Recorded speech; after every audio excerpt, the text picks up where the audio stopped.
G'day guys, how's it going? Welcome back to No Man's Sky. Today I've got a really nice sentinel that was part of my fleet for a long time. I love this ship and I've regretted getting rid of it to make room for new ships ever since I did it. Because just based on appearance, this is easily in my all-time top 5, maybe even top 3. And it has some of my favourite parts that make it one of the rarest sentinel ships to find in the game. As soon as I saw this ship online, I immediately wanted it. I like the look of it that much. Now I realise everyone has their own taste in ships, but for me, this one ticks every box. It has the rare ultra-wide cockpit with the even rarer Cylon Sentinel scanner that steps up as it meets in the middle with these 3 thin lights. The front is also fairly rare with these 2 forward sloped areas around the metal section in the middle. This type of front is sometimes referred to as an ant mouth for its appearance. It also has the folding dragon wings with the wide second wing underneath and the forward prongs. I also love the colour, especially the way the blue and white are mixed on this ship. Now I don't know if it's just me or an illusion created by the ultra wide cockpit, but this ship always seemed to me to be bigger than the other Sentinel ships. It just has a really commanding presence sitting in my freighter hangar bay. It also has a great balanced supercharged arrangement that enables you to boost a number of different stats. I had so many adventures with this ship early on in the game, this was my go-to explorer. Simply because with the right setup, it can easily do everything you want a ship to do in the game. And as an added bonus, I'll even show you how I set this ship up with my upgrades at the end of the video. I've already done this because I'm definitely keeping it. Missed you, buddy.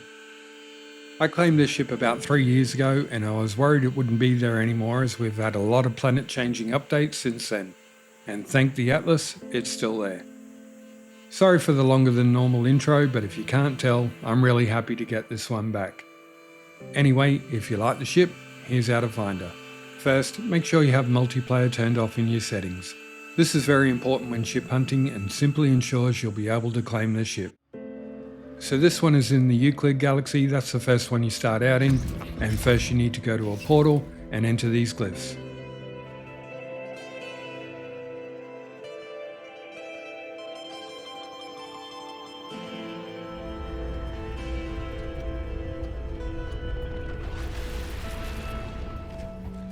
Next, hop in your ship and fly to these coordinates.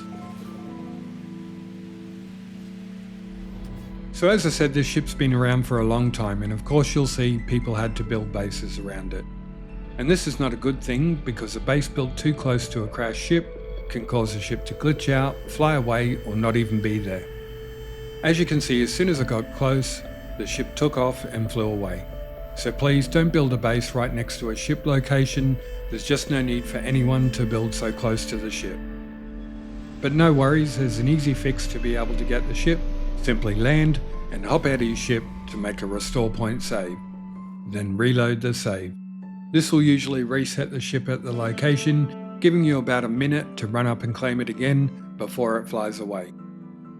And as you can see, the ship is back where it was and I had no issues going up and claiming it after reloading my save. Now this ship is an A-class when you first get it, so you will need to go up to the space station to unlock the other supercharged square. And remember, you can always do this for free if you want, simply by changing your purchases to free in the settings. And here is the supercharged layout when you fully upgrade the ship. As you can see, you can group a couple together and still be able to boost some other capabilities. And as promised, here's how I set up this ship. And for everything except weapons, I just used S-class upgrades.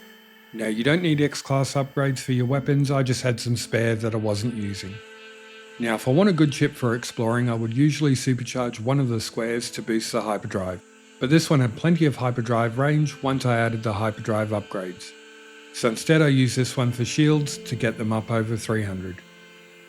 The two together I use for weapons, and as you can see I'm still getting almost 46,000 damage per second, and this is on the challenging difficulty.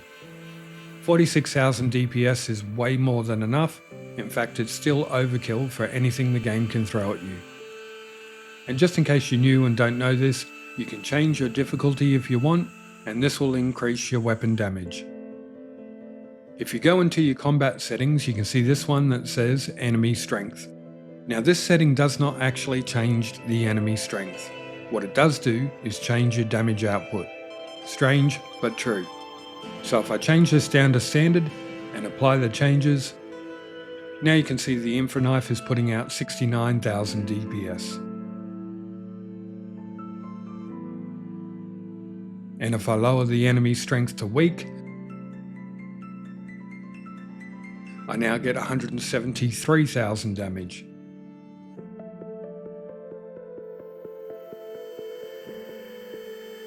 For me personally, I always use the challenging setting.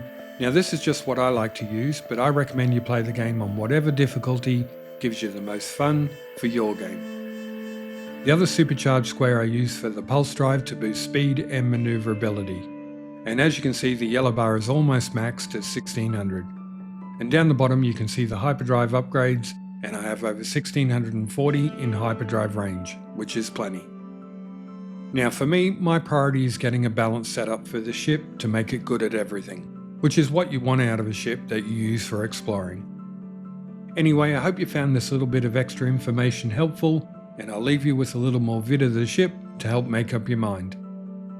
As always, thanks heaps for watching, and please give the vid a like and maybe even subscribe if you enjoy the content. Thank you, I really appreciate the support.